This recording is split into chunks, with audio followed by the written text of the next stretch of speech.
Bueno, continuando con el programa que tenemos el día de hoy, pues sin mucho más preámbulo, no obstante que ya todos sabemos pues, de la calidad de nuestro expositor, el doctor Hurtado. De todas maneras, es necesario hacer recordar a los asistentes lo siguiente, ¿no? El doctor José Hurtado Pozo es doctor honoris causa por la Universidad Nacional Mayor de San Marcos, también doctor honoris causa por la Universidad Nacional de Trujillo, doctor honoris causa por la Universidad de Cajamarca, profesor honorario de la Universidad de San Martín de Porras, Universidad Nacional de Arequipa, Universidad del Altiplano, Universidad Privada de Huancayo, Universidad Privada de Moquegua, Universidad Católica Santa María de Arequipa y Universidades Nacional de Huamanga de la Academia de la Magistratura de Perú. El doctor Hurtado Pozo también es miembro honorario de los colegios de abogados de Trujillo, Cusco y Callao. Es mentor de numerosas promociones de estudiantes de diversas facultades de Derecho y de Maestría de Derecho. El doctor Hurtado Pozo, asimismo, es catedrático de Derecho Penal en la Universidad Nacional Mayor de San Marcos y profesor asociado de Derecho Penal en la Pontificia Universidad Católica de Perú, hasta 1982. Es profesor ordinario de Derecho Penal y de Derecho Procesal Penal en la Facultad de Derecho de la Universidad de Fribourg desde 1982. Es decano de la Facultad de Derecho de la Universidad de Fribourg de 1993 a 1995. Miembro del Consejo del Instituto de Federalismo de Fribourg. Es member of the Scientific Council of the IRRCC. Es jefe del Departamento de Derecho Penal de la Universidad de Fribourg desde 2005. Y vamos a suspender ahí el currículo del doctor a su pedido. Sí, porque son 4 hojas que me han alcanzado y todos están, la mayoría en alemán, que no es, bueno, agradeciendo al doctor su... Vamos a continuar ahora entonces con el tema, problemas actuales de la autoría en el derecho penal. Doctor Hurtado, el doctor es suyo.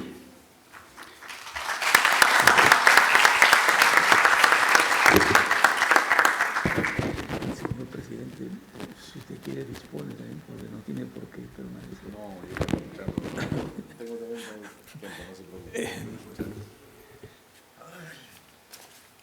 preocupe. Señor presidente de la Corte Superior de Lima, doctor Iván Siqueiro, señores miembros de la comisión organizadora, señoras y señores, para mí es bastante honroso encontrarme en los locales de esta Corte Superior para tratar de exponer algunas ideas sobre el tema de este seminario. Pero para serles franco, debo comenzar pidiéndoles disculpas porque la invitación que se me formuló no fue hecha con el debido tiempo que me hubiese permitido prepararme para exponer algunas de mis ideas sobre el tema especialmente escogido para este certamen. De manera que corriendo el riesgo de que puedan ustedes ser decepcionados, voy a contarles casi una historia, iba a decir un cuento.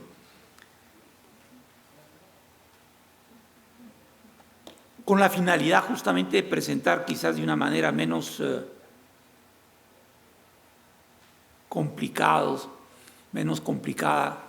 algunos de los problemas que preocupan mucho en el ámbito de la dogmática y de la praxis en general.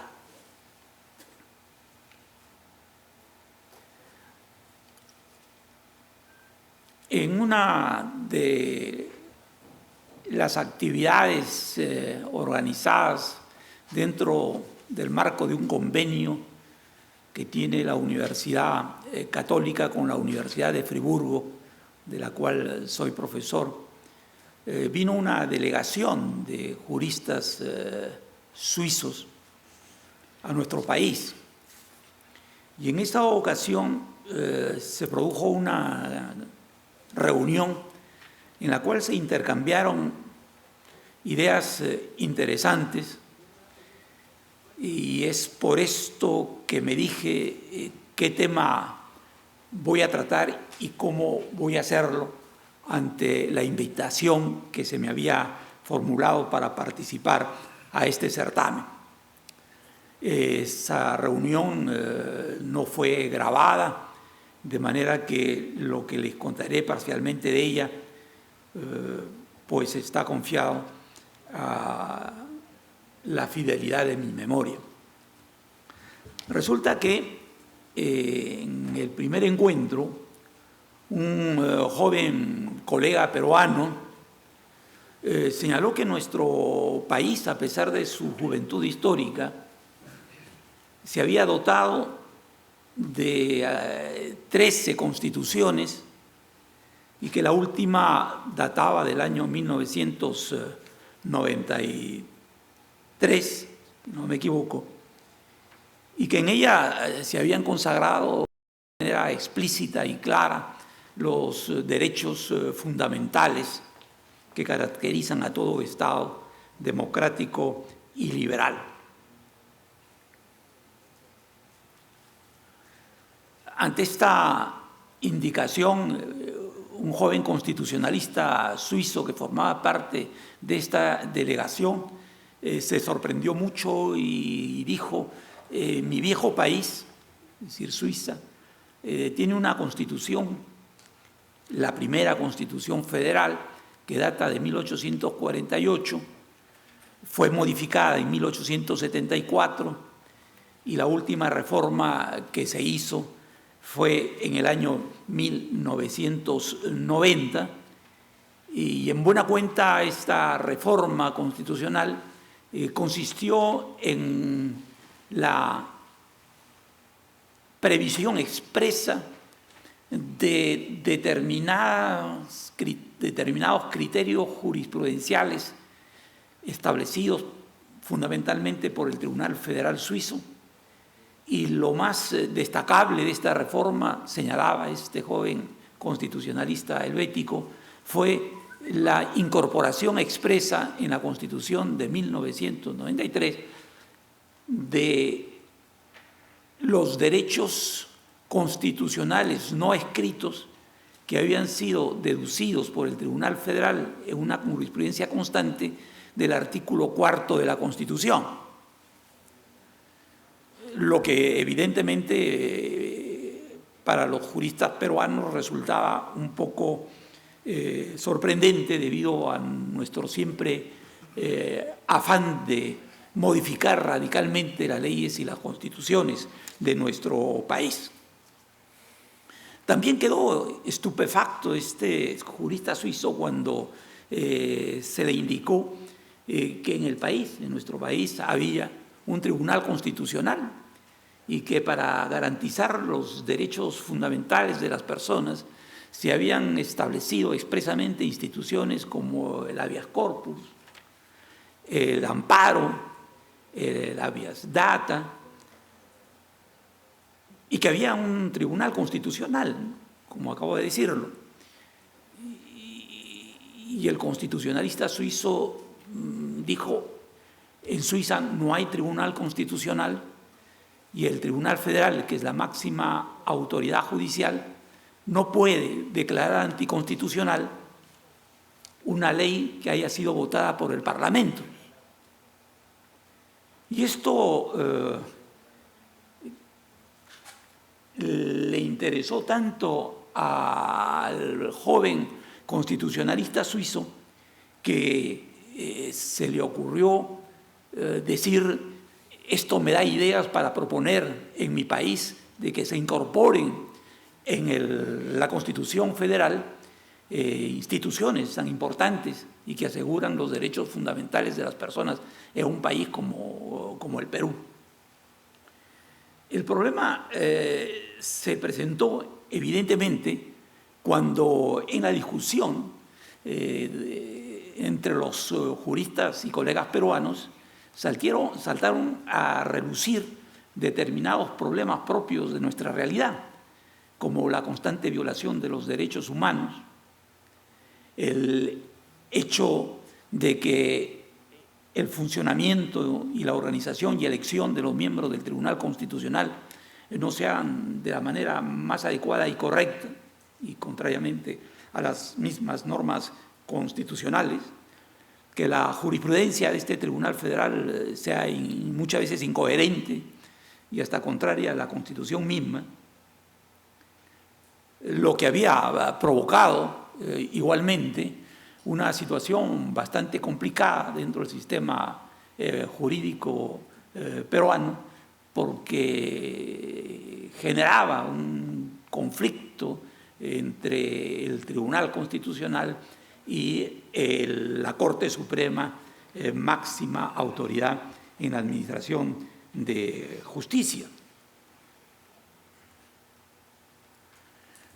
Se señaló, por ejemplo, ¿no es cierto?, de que si bien en la Constitución peruana se consagraba de una manera clara el derecho al secreto, la inviolabilidad de las comunicaciones y documentos privados, en la práctica había casi un deporte nacional que era conocido con el nombre del chuponeo, ¿no es cierto?, consistente, se les explicaba a los suizos, en la captación de comunicaciones privadas de terceros, lo que era fácilmente realizado por los desarrollos técnicos y muy bien recibido, en particular por un grupo de profesionales dedicados al periodismo, quienes tenían una apetencia bastante marcada en obtener este tipo de informaciones confidenciales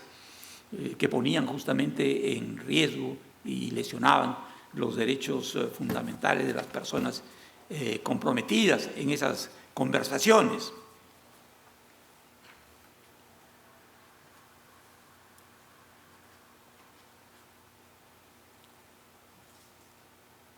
Esta situación referente a las informaciones que recibía enfrió el entusiasmo, evidentemente, del constitucionalista suizo, tendientes a proponer en su país y a su regreso, por las vías adecuadas, una posible reforma constitucional, ¿no es cierto?, que sabía bien iba por lo menos durar 30 años en Suiza, pero que hubiese sido él el pionero en hacer avanzar el derecho suizo.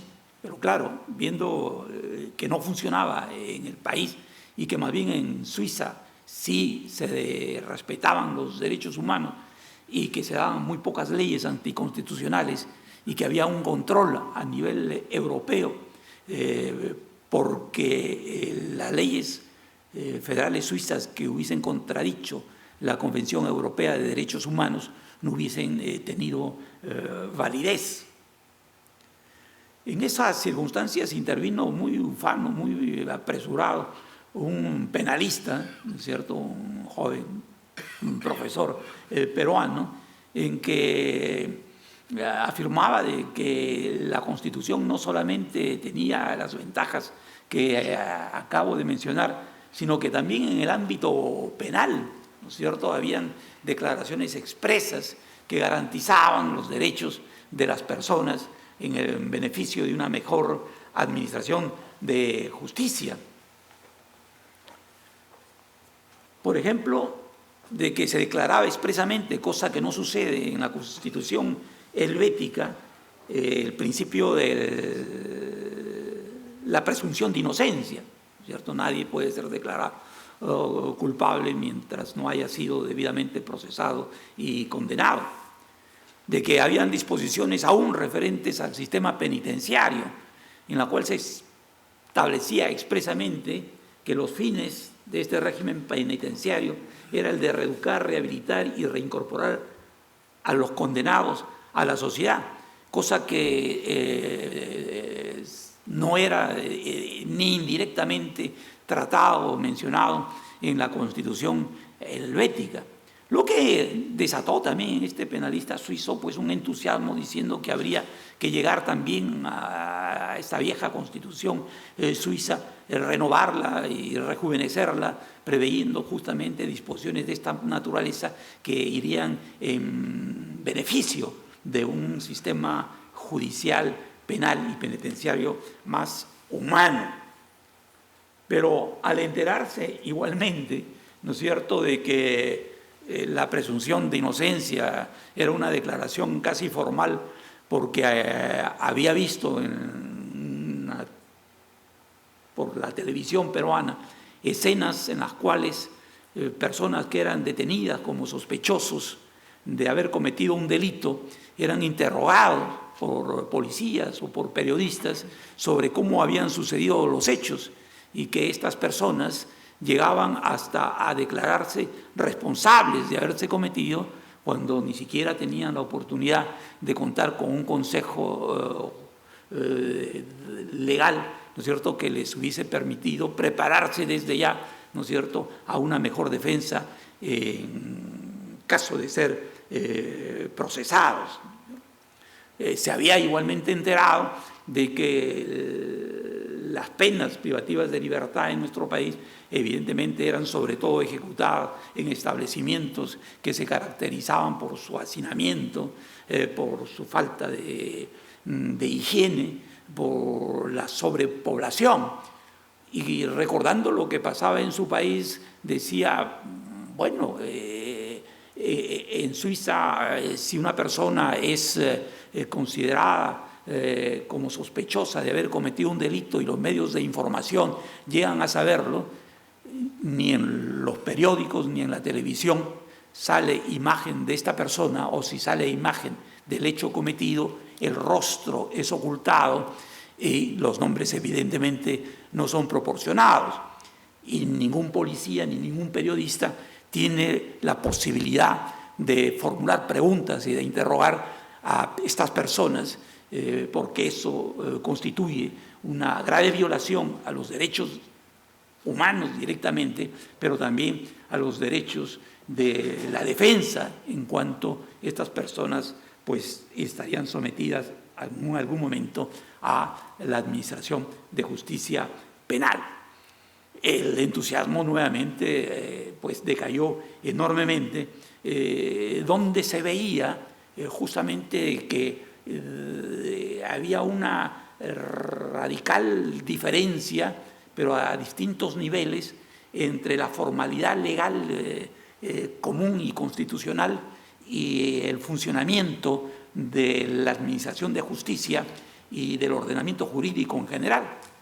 Es decir, en países como Suiza, en que aún no hay un tribunal constitucional, ni la Constitución establece la facultad a los tribunales máximos de declarar la anticonstitucionalidad de las leyes, los parlamentos cantonales y el Parlamento Federal no dicta leyes que son consideradas anticonstitucionales, y si alguna vez ocurre, estas pueden ser atacadas a un nivel europeo, que aun cuando se declare, ¿no es cierto?, de que el objetivo de la ejecución de penas privativas de la libertad es reeducar, resocializar, en Suiza, donde ya decía este joven penalista suizo, se notan ciertas dificultades como casos de sobrepoblación.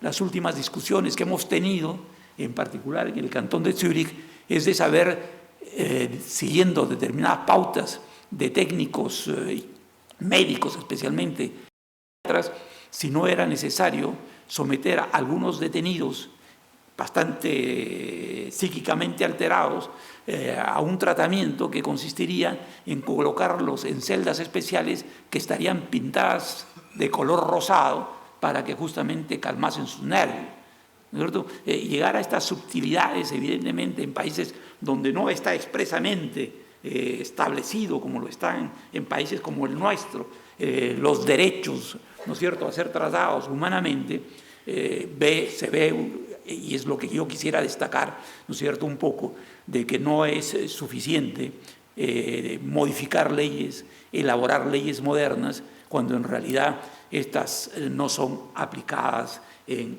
concreto.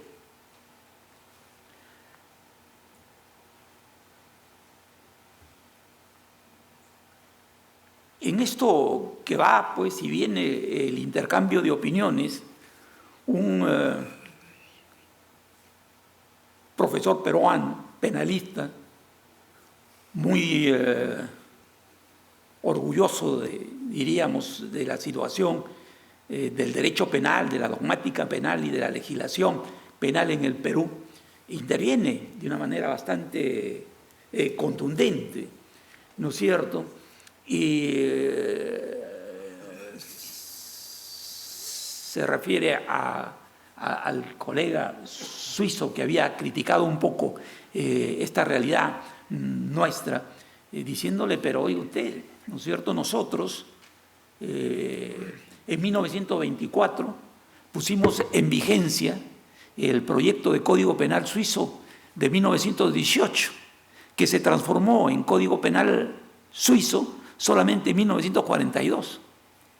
Y ese código, cuando fue elaborado y aplicado, los juristas y jueces recurrieron a la ciencia dogmática más avanzada y, por ejemplo, durante mucho tiempo se trató de incorporar y de mejorar mediante la interpretación esas disposiciones, recurriendo a concepciones avanzadas como el finalismo, ¿no es cierto? Y eso muestra, ¿no es cierto? Eso muestra el entusiasmo y el conocimiento que se tiene, ¿no es cierto?, en nuestro país en relación con la ciencia más avanzada europea.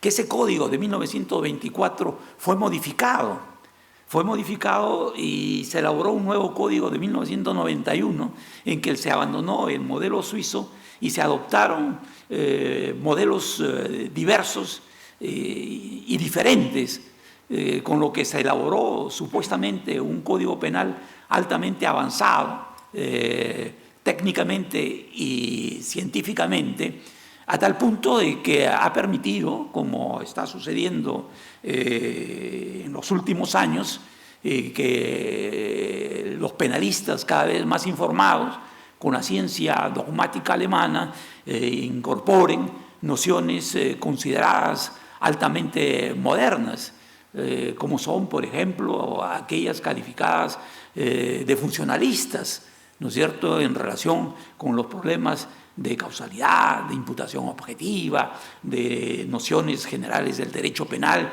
e interpretaciones aún de la parte especial del código, ¿no es cierto? Los penalistas suizos quedaron un poco apabullados ante estas novedades y de ver cómo influenciaba la dogmática alemana tan fuertemente en países tan alejados como el Perú, y lo único que hicieron, un tanto humillados, decir, bueno, nuestro código penal sigue siendo el código penal de 1942. Ha sido modificado en la medida en que nos dimos cuenta de que las disposiciones eran demasiado optimistas, sobre todo en el sistema de ejecución de penas, y hemos tenido que simplificar para tratar de hacer que el sistema penal funcione mejor y que la letra se haga realidad en relación con el tratamiento de los condenados. El penalista peruano, no contento con esto, ¿no es cierto?, trató de explicar lo que se había hecho un poco en el Perú en relación con estos adelantos científicos. Dio, por ejemplo, como lo señalo en este slide, ¿no es cierto?, de que al elaborarse el Código Penal actualmente vigente, adoptando las concepciones funcionalistas de Roxin, se abandonó el término culpabilidad para hablar de responsabilidad, porque se consideraba de que no bastaba la culpabilidad, sino que además de condenar a una persona a una pena, era indispensable, sí, probar su culpabilidad, pero que era necesario determinar si era conveniente u oportuno imponerle efectivamente la sanción penal. También explicó de que, de acuerdo con las nuevas concepciones, se había considerado diferente la manera de tratar las formas de culpabilidad, y que se había abandonado la culpabilidad dolosa y la culpabilidad culposa, porque de acuerdo con el finalismo, el elemento subjetivo del delito pasaba de la culpabilidad a la tipicidad, y en consecuencia que había tipicidad objetiva y tipicidad subjetiva, y que la culpabilidad era un simple reproche que se hacía al autor de un comportamiento típico y antijurídico. De modo que se había considerado que es indispensable suprimir la disposición del Código Penal de 1924 en la que se definía el dolo y la culpa, y de que, no siendo tarea del legislador resolver controversias doctrinales, no era necesario indicar en el Código Penal una definición expresa del dolo y culpa. A lo que los penalistas suizos dijeron, pero eso nosotros no lo hemos hecho y hemos conservado en nuestro código las nociones de dolo y de culpa, porque es necesario orientar a los jueces, es necesario orientar a los abogados, es necesario orientar a los interesados en general, ¿no es cierto?, en base a qué criterios se les va a imponer una sanción penal. Y le dice, a tal extremo que no solamente hemos conservado el artículo donde se definía el dolo, como lo hacía el viejo código de 1924 en el Perú, basado en el proyecto de 1918 suizo, sino que hemos agregado, miren ustedes, hace poco, la definición del dolo eventual, ¿no es cierto?, donde se dice que actúa con dolo eventual ya quien actúa dolosamente, que tiene la posible realización del delito y la acepta en caso de producirse, que es la definición muy común del dolo eventual. Que también se había conservado la definición de negligencia o de culpa, como lo hacía el Código Penal de 1924 en su artículo 84, diciendo que se trataba de una imprevisión culpable, ¿no es cierto?, porque el autor obraba sin darse cuenta o sin tener en cuenta las consecuencias de su comportamiento, y que en consecuencia podría hablarse de una culpa consciente y una culpa inconsciente, a lo que el penalista peruano, muy alterado, casi en voz alta, le respondió de que en nuestro país esas nociones anacrónicas habían sido superadas, ¿no es cierto?, y que en consecuencia ahora era posible considerar de que el dolo no era no era conciencia y voluntad, sino era simplemente conciencia, porque debería definirse el dolo diciendo que era justamente la posibilidad de imputar al procesado, al supuesto agente autor del delito, el posible conocimiento que ha tenido de los hechos y aún del carácter antijurídico del comportamiento, y que por lo tanto la voluntad ni debía preverse, ni debería constatarse, ni debería determinarse, ¿no es cierto? Y que en la culpa era igualmente un simple imputación de conocimiento, de posible conocimiento que había tenido el agente, y que la diferencia con el dolo era únicamente de intensidad. Esta imputación de la posibilidad de conocer en caso del dolo significaba de que el agente llegaba a tener conciencia de que su comportamiento podía producir un resultado perjudicial e ilícito, y en consecuencia tenía el deber de no cometer el acto o de interrumpir la acción que estaba realizando.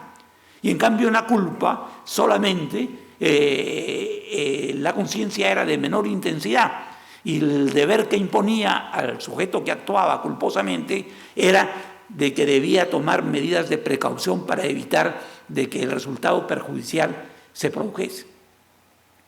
A lo cual, ¿no es cierto?, el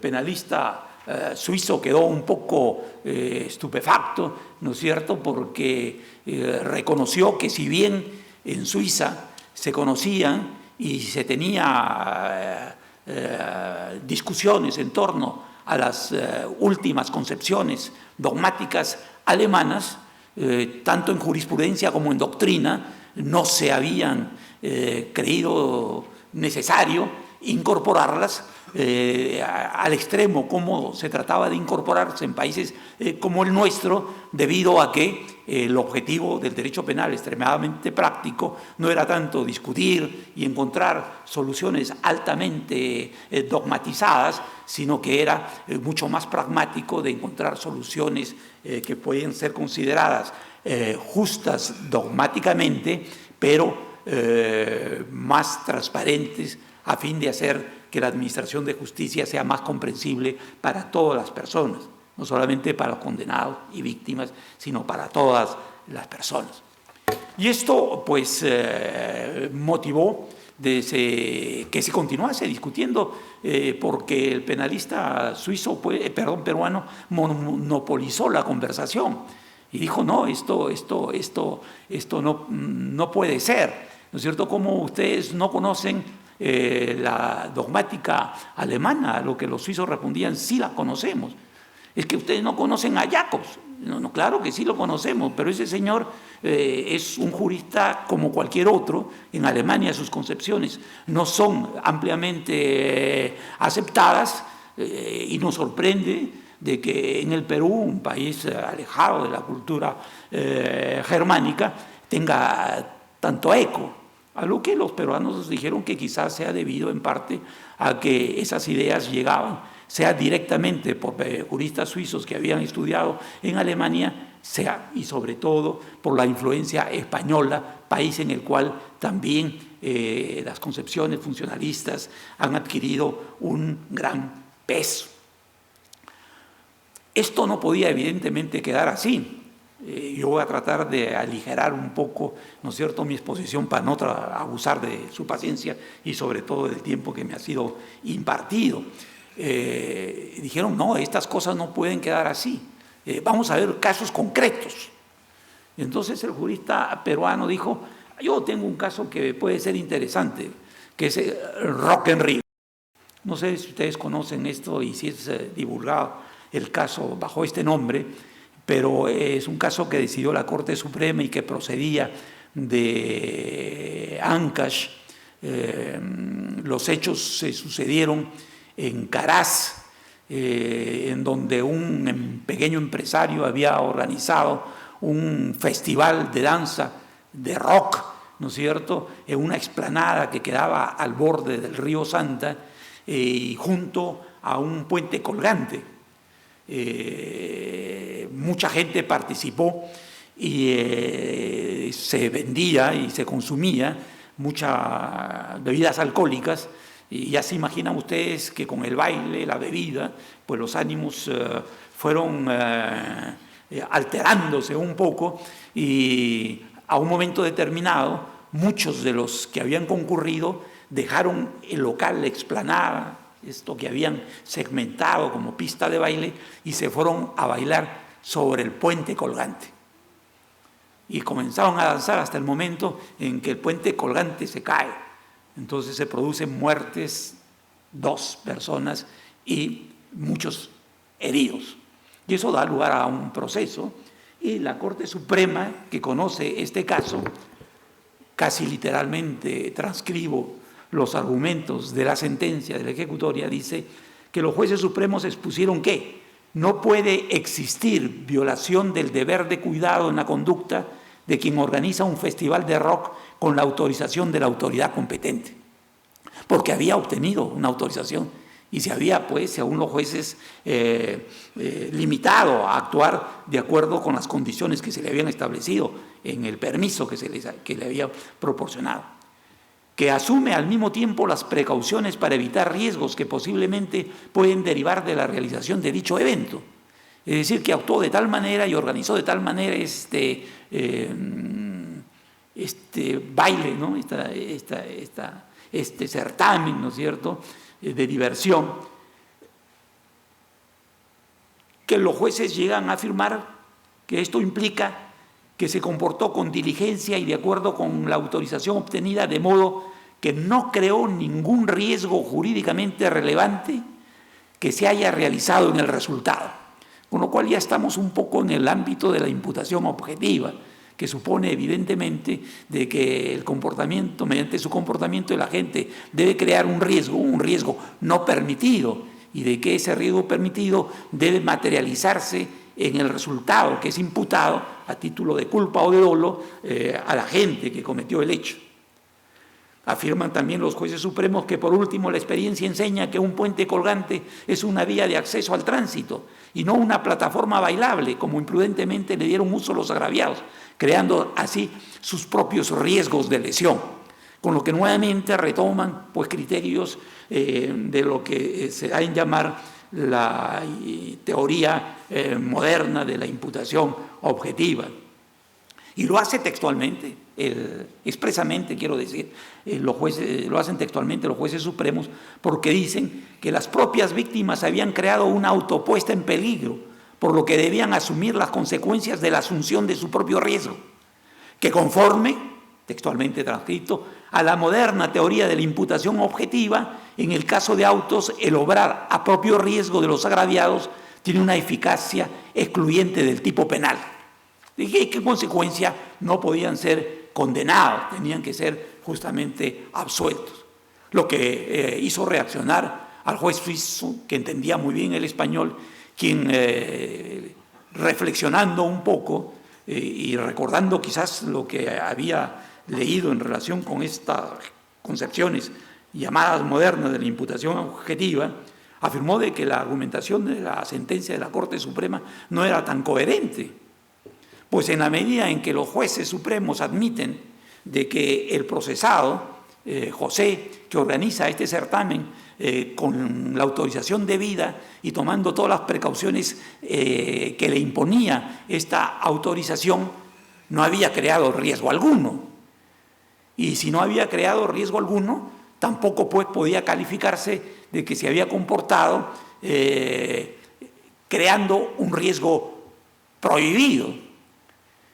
Y si no hay riesgo prohibido, no es posible recurrir al criterio de la imputación objetiva y en particular de la asunción del riesgo y del peligro por la víctima, porque las víctimas era el propio comportamiento que ellas habían realizado y no estaba enmarcado dentro del riesgo que necesariamente era indispensable para que se pueda hablar de un riesgo prohibido. Y en consecuencia, si hubiese sido simplemente declarado atípico el comportamiento, imputado a José, el procesado y condenado en primera instancia, porque evidentemente no había la posibilidad de imputársele la creación de un riesgo contrario.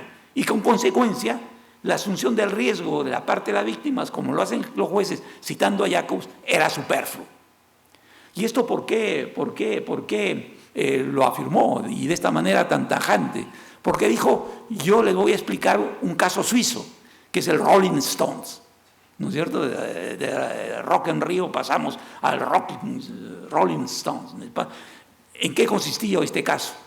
Este caso, que no es único en cuanto a las consecuencias y cuestiones penales a que da lugar, eran dos amigos que habían salido, como acostumbran en el otoño europeo, a salir a pasear y regresaban a pie de una ciudad de Stand a su lugar de domicilio, que era Zúrich, y cuando pasan al borde del camino, que bordea un precipicio al fondo del cual hay un riachuelo, encuentran dos piedras enormes, una de 52 kilos y otra de 100 kilos. Y entonces cuando ven estas piedras, se les viene a la idea, ¿no es cierto?, de lanzarlas cuesta abajo. Pero como sabían de que en ese riachuelo podían haber personas, sobre todo pescadores, uno de ellos le dice al otro, baja un poco y grita para ver si hay alguna persona que está abajo. Fue lo que hizo, no escuchó ninguna respuesta, regresó y dijo, no hay nadie. Y entonces lanzó una primera piedra, la de 52 kilos, y un par de minutos después, el otro amigo lanzó la piedra de 100 kilos. El resultado fue lesión y muerte de un pescador. El problema que se presentó, ¿no es cierto?, y los jueces federales, supremos diríamos nosotros en nuestro país, constataron que durante el proceso no se discutió que hubiesen actuado culposamente, o sea, admitieron de que había culpa y que esto fue la causa de la muerte. La única cuestión fue la de saber si Genaro, que recurría y que dio materia a este recurso de nulidad, debía ser absuelto o no, porque se ignoraba si la piedra lanzada por él fue la que impactó a la víctima. Es decir, se sabía que los dos habían lanzado la piedra, de que una de ellas había causado la muerte, pero no se sabía cuál de las piedras realmente causó la muerte de la persona. Entonces se aplican los criterios tradicionales de la participación criminal, ya que es el tema de este certamen. Y lo menciono aunque sea al final, pero valga la pena hacerlo. Es de que tradicionalmente, y de acuerdo con la dogmática clásica, si me permiten esta expresión, en los delitos culposos no hay participación, sino cada uno es responsable del perjuicio causado imprudentemente. Y en consecuencia la pena debe ser establecida. Primero, cada uno de ellos debería ser justamente imputado. Usted realizó este acto, tú lanzaste la piedra de 52 y fue esta la que causó la muerte. Y lo hiciste imprudentemente. En consecuencia, el acto es típico, ilícito y culpable y te reprimimos. El otro no puede ser reprimido si se llega a comprobar de esta manera. Y el mismo procedimiento debería aplicarse con el segundo, porque la responsabilidad es, no hay participación, diríamos, en los delitos culposos, sino cada uno responde por los actos individuales que han realizado.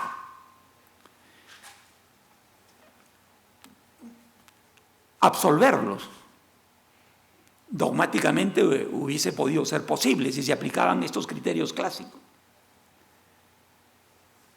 Pero los jueces federales sostuvieron igualmente que los acusados habían decidido de manera conjunta lanzar las dos piedras, o sea, se habían puesto de acuerdo. Por lo que poco importaba saber cuál de los dos ha lesionado de muerte a la víctima. Lo decisivo, según ellos, era de establecer la relación de causalidad entre el comportamiento en cuestión y el accidente. ¿Cuál comportamiento? No el de cada uno, sino el comportamiento conjunto que habían decidido realizar y que por lo tanto había un vínculo entre este comportamiento conjunto y el resultado producido, con lo que ya se alejaban del criterio tradicional. Y afirmaron los jueces supremos de que esta circunstancia bastaba para que una relación de causalidad adecuada sea admitida entre el comportamiento culposo del recurrente y la muerte de la víctima. La situación hubiera sido diferente solo si los acusados hubieran actuado independientemente, separadamente. Ve usted cómo, a pesar de que esta decisión es reciente y de que de imputación objetiva se habla desde hace mucho tiempo, en Suiza, un país limítrofe con Alemania, donde se habla mayoritariamente el alemán y donde la doctrina y las legislaciones penales son fuertemente marcadas por la legislación y la dogmática alemana, los jueces no están tan apresurados a incorporar en sus sentencias concepciones altamente novedosas por ser consideradas únicamente como las científicas, las correctas, las más avanzadas o las verdaderas. El objetivo, evidentemente, para los suizos supremos era de que lo decisivo, lo dicen, es establecer esta relación de causalidad, que ellos siguen aplicando el criterio de la causalidad adecuada, sobre todo en los delitos culposos, y que por lo tanto era superfluo ver cómo lo ha admitido el Tribunal Superior. Claro, el Tribunal Superior sí había invocado la teoría del riesgo agravado, ¿no es cierto?, que es una concepción mucho más moderna que la concepción de la causalidad adecuada. En efecto, dicen los supremos al final, es incontestable que arrojando la segunda piedra, el recurrente, cualquiera que sea la teoría aplicada, ha creado un riesgo suplementario para terceros. Interesante. Cualquiera que sea la teoría. Es decir, el objetivo no es el de en la sentencia establecer yo estoy siguiendo la moda, lo más moderno, lo que está vigente. Yo creo de que me han dicho que acá en el Perú muchas veces se dice de que un abogado, un jurista o un profesor o un magistrado que no sabe alemán no sabe derecho penal. ¿No es cierto? Como que si fuera una condición indispensable, en primer lugar, para saber derecho penal y saber qué teorías deben ser utilizadas para interpretar nuestras leyes, tratar de importar y de recepcionar siempre concepciones que quizás no las entendamos como es debido hasta cierto punto. La preocupación central, explicaba el jurista suizo, fue la de encontrar una solución justa al caso concreto, partiendo de los textos legales y conformándose a la orientación predominante de la jurisprudencia y la doctrina. Si de acuerdo con nuestras leyes, que las consideramos más o menos bien elaboradas, y aplicamos las concepciones que desde hace mucho tiempo están calando y anclándose en la conciencia jurídica de abogados, jueces, ¿qué necesidad hay de cambiar radicalmente aún la terminología, ¿no es cierto?, para únicamente pretender, no quizás mucho a nivel nacional, pero a nivel más lejano, de que en el país pues es uno de los países en los que se está recepcionando concepciones como la funcionalista. Y no era, por lo tanto, necesario invocar nuevas orientaciones dogmáticas por el simple hecho de estimársele como las más modernas. Moraleja, digo yo, de esta casi fábula, porque tuvo lugar, pero yo he inventado algunas cosas, ¿no? En primer lugar, a manera de conclusión, y para ser más breve, casi doy lectura de lo que ustedes están viendo, la denominada teoría del delito. ¿Qué cosa es la teoría del delito? ¿No es cierto? La teoría del delito, en base a la ley, en buena cuenta, es una sistematización de nociones, de conceptos, de principios, de criterios, deducidos de la ley necesariamente en base al principio de la legalidad, y que tiene como objetivo facilitar la aplicación de la ley, hacerla más clara, más justa, más transparente, más igualitaria. Eso es lo que se denomina la teoría del delito. Eso, en buena cuenta, lo que vengo yo de decir teoría del delito, es lo que es la dogmática penal, lo que se llama ciencia penal. Es lo que hacen los teóricos del derecho, pero en el que también colaboran enormemente los jueces, los abogados, ¿no es cierto?, los fiscales, en cada una de sus actividades, enriqueciendo justamente esta manera de sistematizar concepciones teóricas a partir de la ley. En segundo lugar, que me parece indispensable subrayar, las diversas teorías, finalismo, causalismo, funcionalismo, personalismo y todas las próximas que habrán, no son simplemente propuestas de interpretación de la ley. Desde una perspectiva filosófica, sociológica, jurídica, que adopte quien interpreta la ley. El causalismo, pues era el neocantismo. El finalismo era el existencialismo de Hartmann y de Heidegger.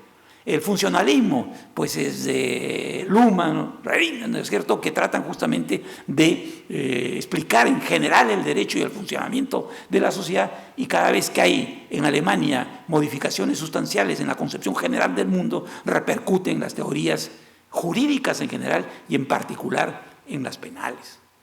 Pero eso, escoger una u otra, no es con el criterio de que una es verdadera y otra es falsa. En derecho penal, en teoría del derecho, no hay verdad ni falsedad, porque la teoría finalista o la teoría funcionalista no puede ser falseada, como lo puede ser y lo ha sido la teoría de la relatividad de Einstein. Es científica porque no es dogmática, y no es dogmática porque puede ser negada. Lo importante en estos casos es que la modificación, la elaboración de las leyes penales no deben ser determinadas por las concepciones foráneas en razón de ser consideradas como las más modernas o las más científicas, entre comillas. No es de que no hay que enterarse y estudiarlas, sí, pero quizás sea de proceder como lo hacen generalmente los suizos, por ejemplo. Las modificaciones del Código Penal suizo que se han hecho, y sustanciales, como la incorporación de la definición del dolo eventual, como de la autoría inmediata, como de la omisión impropia o comisión por omisión, como el de la responsabilidad de las personas morales o de la empresa, es resultado, en primer lugar, de tendencias de la jurisprudencia, que con ayuda de la doctrina de los juristas ha ido recepcionando en sus decisiones criterios, lo que significa, miren la ventaja, y quizás una función que deberían tener cada vez más nuestros jueces, es de comprobar en la realidad y en la aplicación práctica de las disposiciones legales, interpretar de acuerdo con las nuevas concepciones, si esas nuevas concepciones son adaptables, son convenientes para nuestra realidad. Si es que no sería preferible, ¿no es cierto?, utilizar no un rayo láser para matar una mosca, sino utilizar pues un zapato para darle, ¿no es cierto?, un golpe y causarle la muerte. ¿Cuál es lo oportuno a utilizar? En este sentido, creo yo que debe evitarse de rupturas radicales, casi ya lo he dicho anteriormente, de lo que había antes en la legislación, de lo que había antes en la jurisprudencia, de lo que había antes en la doctrina. El Código Penal del 24 ha sido mantenido en Suiza, ha sido modificado, renovado, rejuvenecido, pero se mantiene. Y todos los jueces y abogados conocen ese código y van conociendo las últimas modificaciones. Y cuando hablan entre ellos, sea en discusiones teóricas o ante tribunales, o cuando escriben sus recursos, quien los lee los entienden porque hablan el mismo lenguaje teórico, aunque puedan haber renovaciones, ¿no es cierto?, indispensables. Hay que conservar, en mi criterio, entonces, este bagaje que desde hace años se va acumulando en nuestro país, teóricamente, y no arrojar a la basura todo con la pretensión de producir una renovación profunda de un sistema que quizás hasta en mismo Lima no sea entendible. Y esto creo que podría tener un efecto bastante positivo. Yo leía en un periódico nacional un artículo de un periodista ilustrado que, comentando la sentencia dictada por la juez que había visto el caso de La Parada, decía: es necesario que los jueces vengan a aclararnos el sentido de sus sentencias, porque estaba pues alarmado de que no hubiesen sido condenados sino solamente 2 personas. Miren ustedes, un periodista bien informado que diga y haga crítica en ese sentido, tiene razón de que él, como cualquier ciudadano corriente, debe tener clara la idea de por qué una persona es condenada o es absuelta. Pero el juez no es el que va a salir a recorrer cada uno de los canales de televisión y a recibir a todos los periodistas para ir explicando caso por caso el sentido de sus sentencias. Tiene derecho a la información, tiene derecho a informar al público en general, pero lo que olvida es un nivel diferente. No hay que pedirle a los jueces que vengan y nos aclaren el sentido de las sentencias que han dictado, sino que es mandato constitucional, mandato del ordenamiento jurídico, de que las sentencias deben ser debidamente fundamentadas, debidamente argumentadas. Y esto no solamente significa, como a veces se pretende, citar autores extranjeros o nacionales, invocar concepciones que son generalmente desconocidas por la mayor parte de las personas, sino que tienen que ser redactadas y aclaradas en un lenguaje suficientemente transparente para que leyéndose la sentencia se entienda por qué se ha dictado en un sentido determinado. Y de esta manera, no solamente el condenado quedará satisfecho diciendo se ha hecho justicia, porque entiende por qué se le ha condenado. Y la víctima, en el caso de que el procesado sea absuelto, entenderá de que ha sido absuelto, pero ha sido absuelto de manera justa, porque entiende los argumentos que ha dado. Y esto es quizás justamente esta moraleja. Si nosotros vamos adquiriendo el patrimonio y vamos enriqueciendo nuestro bagaje cultural, jurídico-cultural, jurídico-penal-cultural, y en cada una de nuestras intervenciones como abogados, como procuradores, como fiscales, como jueces de todo nivel, llegaremos justamente a establecer una jurisprudencia adecuada y clara. Miren ustedes la última indicación y con eso dejo de hablar, que uno de mis defectos es hablar mucho. En Suiza no hay sentencias vinculantes, no hay acuerdos plenarios vinculantes. A nadie se le ha ocurrido que hay que reunir en salas plenas a los jueces para que ellos digan cuáles son los criterios que los jueces de otras instancias deben respetar o de la misma instancia deben respetar. Además son acuerdos que de todas maneras deben ser interpretados, porque ningún juez, lo espero al menos, va a aplicar automáticamente lo que la Corte Suprema o cualquier instancia establece como acuerdos vinculantes. Pero sin embargo, en Suiza no hay esto, pero la jurisprudencia del Tribunal Federal tiene tal fuerza que raro es el tribunal o el juez que se aleja de los criterios establecidos por la jurisprudencia del Tribunal Federal. Tal es la autoridad que tiene en el momento que dicta y de la manera como lo hace, que de por sí llega a tener lo que toda sentencia debe tener, y sobre todo a nivel supremo, la fuerza de imponerse, de imponer criterios que resulten siendo justos, convenientes para resolver los problemas y conflictos sociales que se presenten. Muchísimas gracias.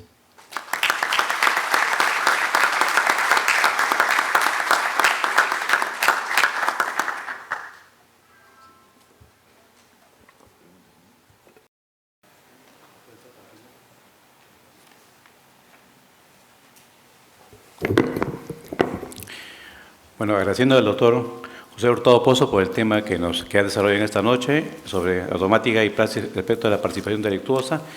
No sé si en el público hay alguna pregunta para el exponente.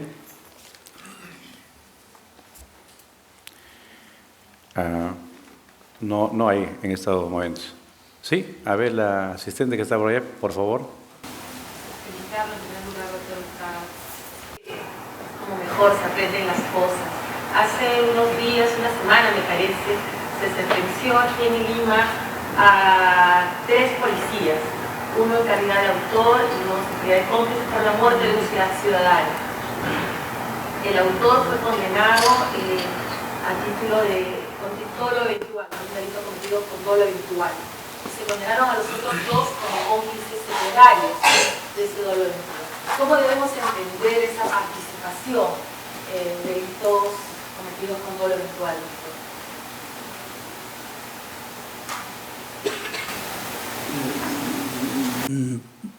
¿Cómo podría responderle para no ser tan tajante?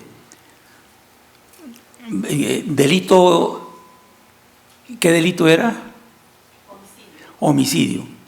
El delito de homicidio, el artículo 106, creo ahora, del Código Penal peruano, dice el que mata a otro, y se supone que es intencionalmente, dolosamente. La interpretación de esta disposición, si seguimos los criterios tradicionales, ¿no es cierto?, tiene un aspecto, un tipo legal objetivo, un tipo legal subjetivo, y en el tipo legal subjetivo tiene que actuar con dolo, y ahí viene un problema de interpretación, ¿no es cierto? Si se aplican los criterios tradicionales, pues se dirán que la gente tiene que haber actuado con conciencia y voluntad. Y cuando se habla de conciencia, es conciencia de los elementos objetivos del tipo legal. Y voluntad es la voluntad de realizar el acto prescrito en el tipo legal y querer realizar todas las circunstancias previstas en él. El problema está en la interpretación de voluntad. ¿Qué es voluntad? ¿No es cierto? Y ahí vienen problemas que justamente han llevado, quizás, pero influenciados sobre todo por una criminalidad que es un poco diferente a la criminalidad común, y pienso en la delincuencia económica en particular, y al derecho penal económico, y al problema de la responsabilidad de la empresa, y que plantea justamente en delitos que son generalmente de delitos de peligro abstracto, generalmente de delitos especiales, ¿no es cierto?, y de realidad, y de una realidad bastante compleja, el tratar justamente de resolver un problema de intencionalidad en un caso de esta naturaleza aplicando los criterios tradicionales de voluntad. Y es por eso de que se ha modificado, o se pretende, o se propone modificar la noción del dolo, que es en buena cuenta proponer una interpretación diferente del artículo 106, que suponemos que el sujeto debe actuar intencionalmente, y nosotros lo entendemos en primer lugar como conciencia y voluntad. Pero voluntad, ¿qué voluntad? Entonces se habla con dolo directo, dolo indirecto y dolo eventual.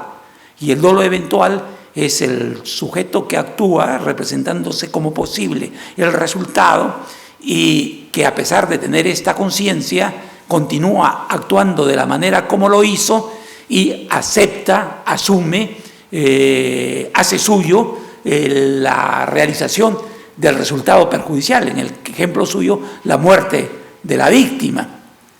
Y el reproche que se hace del funcionalismo es decir, no, continúa creyéndose de que lo que hay que ver es lo que realmente pasa en la cabeza del delincuente, en el fenómeno psíquico, ¿no es cierto?, de tener la intención y la voluntad, pero la voluntad comprendida como fenómeno, como evento psicológico formando parte del mundo interno. Y ellos dicen, eso no. La voluntad no forma parte del dolo. La voluntad no debe ni comprobarse ni determinarse. Lo indispensable para que se admita el dolo es esta nueva propuesta de interpretación, es de que se pueda imputar a la gente el haber podido tener la conciencia del comportamiento que realizaba, de tal manera que surja para él el deber, por el conocimiento que tiene, de no actuar o de interrumpir la acción que está ejecutando. ¿Ve usted? Entonces, en ambos casos, cualquiera que sea la teoría que se adopte, siempre tendrá que afirmarse de que el comportamiento en el caso del homicidio es doloso. Y las formas de participación son participaciones dolosas.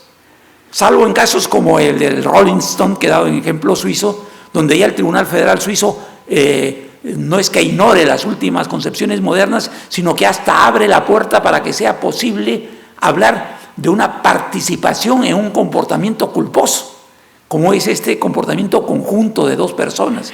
Entonces el dolo eventual no tiene problemas para la participación, desde que justamente se admite que el comportamiento ha sido doloso, sea de acuerdo con los criterios tradicionales, sea con los criterios, entre comillas, más modernos. Tiene que, si se aceptan ellos, toda forma de participación es posible. Más discutible es si es el que se dice que el resultado es culposo, porque ahí sí tendrían que modificarse un poco los criterios tradicionales de considerar de que la responsabilidad en los delitos culposos es eminentemente personal y que cada uno responde por la culpa que ha cometido.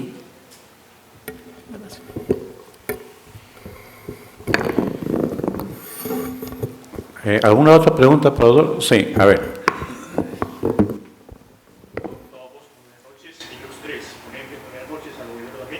Yo primero felicito. Quiero hacer solamente dos preguntas aprovechando que tengo esta oportunidad.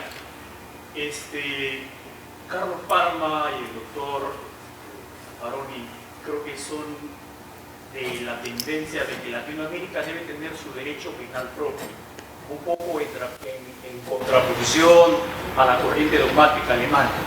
Yo quisiera saber si es que nuestra región latinoamericana, o propiamente nuestro país, debe tener un derecho penal propio, o se deben tomar los criterios generales.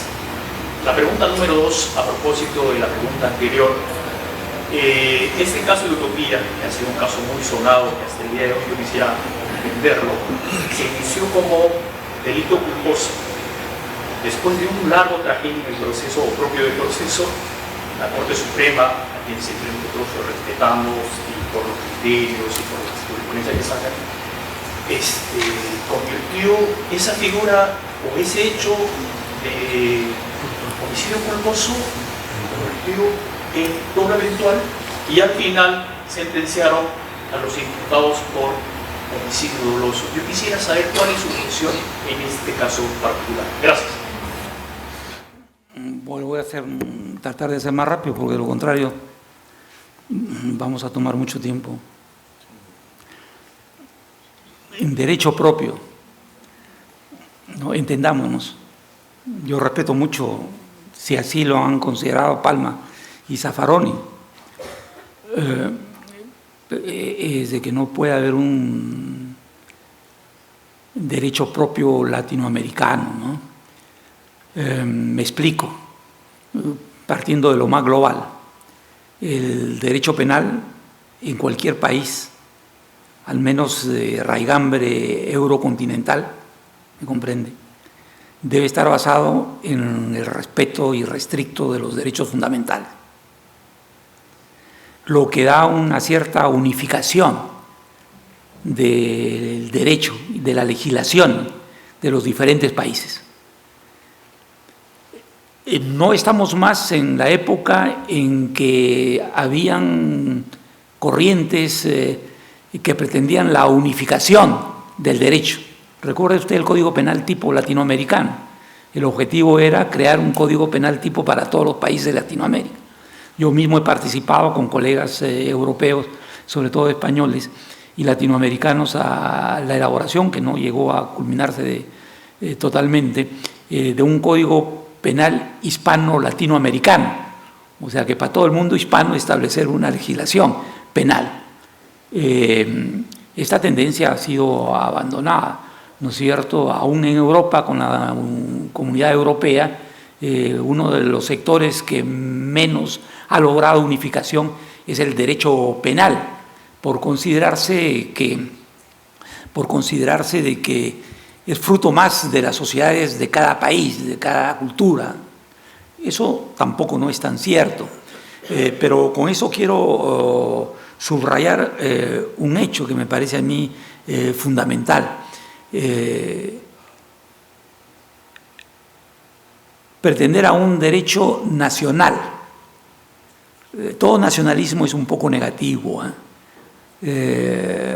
por las tendencias que tiene en su seno y generalmente orientadas hacia algo totalitario que viola los derechos fundamentales, ¿no es cierto? Lo que sí yo creo haberlo dicho, y ese era el objetivo de mis afirmaciones, es de que, oiga usted, si en un país como Alemania se elaboró una dogmática bastante elevada y bastante refinada, fue posible únicamente porque todas esas teorías surgieron en base al Código Penal alemán de 1874. Y el nuevo Código Penal fue muchos años después. Es decir, tenía tantas lagunas e imperfecciones esta ley que se veía la necesidad de crear teorías y concepciones para llegar justamente a completar. ¿Y cuál era el objetivo? No de legislar, pero sí de hacer de que la aplicación de la ley, que la justicia penal sea más clara, más transparente, más justa, si me permite la expresión. Lo que nosotros debemos lograr, y lo decía antes de ayer en un certamen, igualmente, porque me preguntaban qué piensa el funcionalismo, qué dice Jaco, cómo usted ve lo que dice Kinderhäuser, qué dice Schöne, qué dice X alemán. Le digo, yo no discuto con los alemanes. Cuando estoy en Suiza sí discuto con los alemanes. Porque si el Tribunal Federal cita mis obras, yo tengo que estar al tanto de las concepciones. Pero en el Perú es que es necesario discutir con los alemanes en cuanto a teoría. Es decir, ponernos en el nivel y de decir, ellos han inventado la teoría de la imputación objetiva, nosotros vamos a ganarla porque la mía es mejor. No, el objetivo es enterarse, leer, asimilar y aplicarla en nuestro medio. ¿Me comprende? Y de tal manera hacer que cuando en una sentencia o en un libro o en un artículo se diga que de acuerdo con la doctrina, el artículo 106 del Código Penal o 27 o 28 del Código Penal debe ser interpretado de esta manera, de acuerdo con la doctrina, pues no me citen Jacobs, porque Jacobs no ha estudiado el artículo 27 o 26 del Código Penal, por más semejante que tengan, por algo semejante que tengan en el Código Penal alemán, sino que esta interpretación de una disposición tiene que ser sistemática, dentro del Código Penal, dentro del ordenamiento penal, dentro del ordenamiento jurídico nacional, dentro del régimen constitucional nuestro.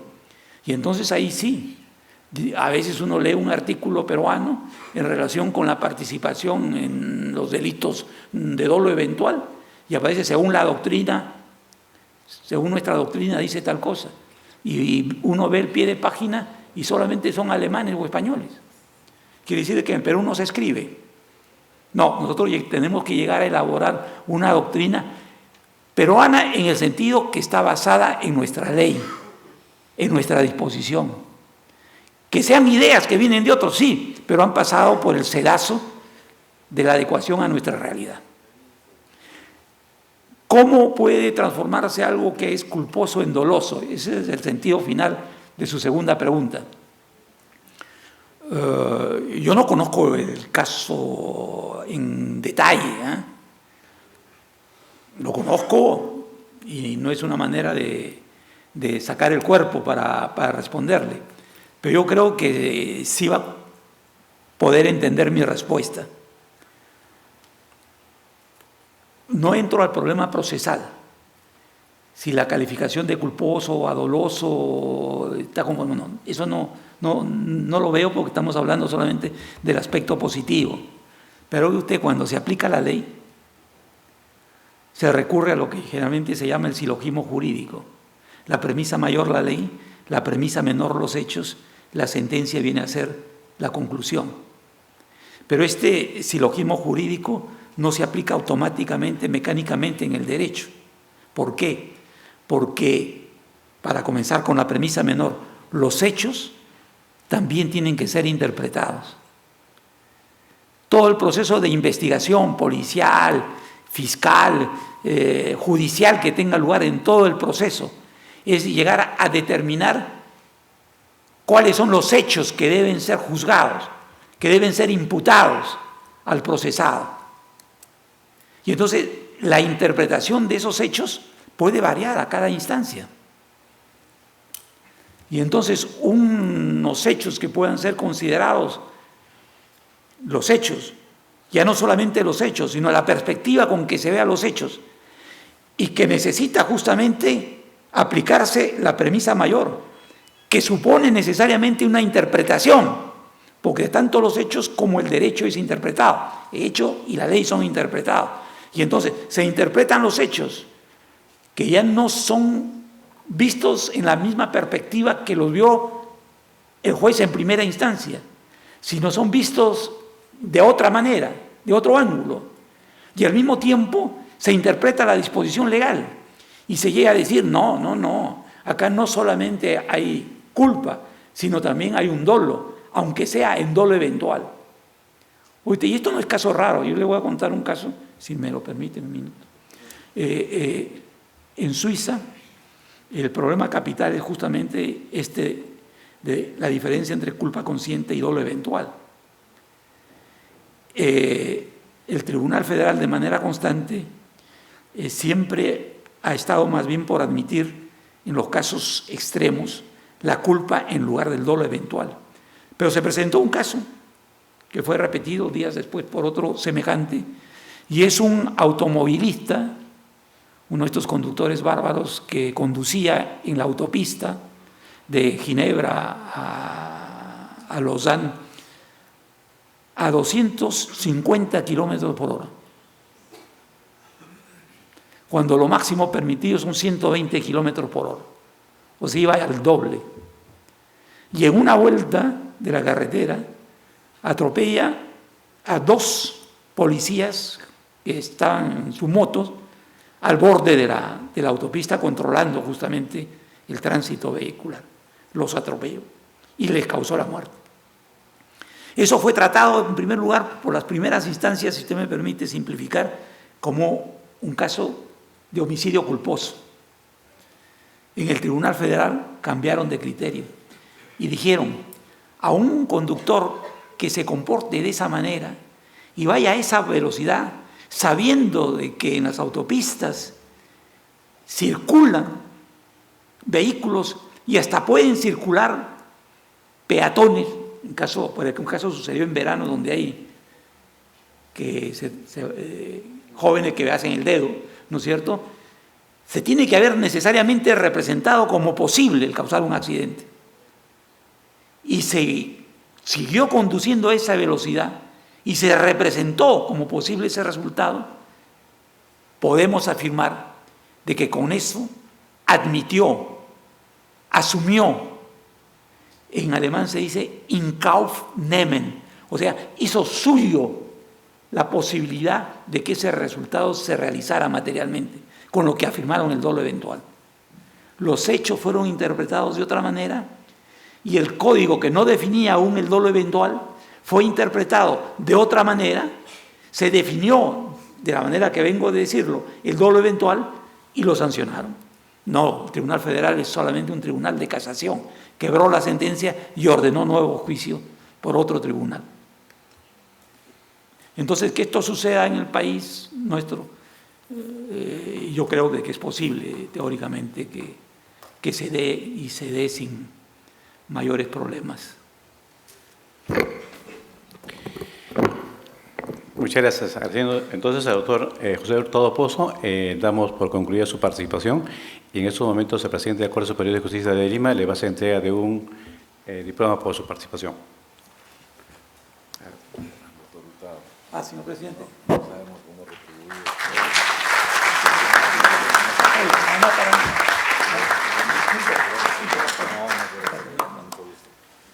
Quiere decir que ya me puedo ir. No, siente, doctor. No, sí.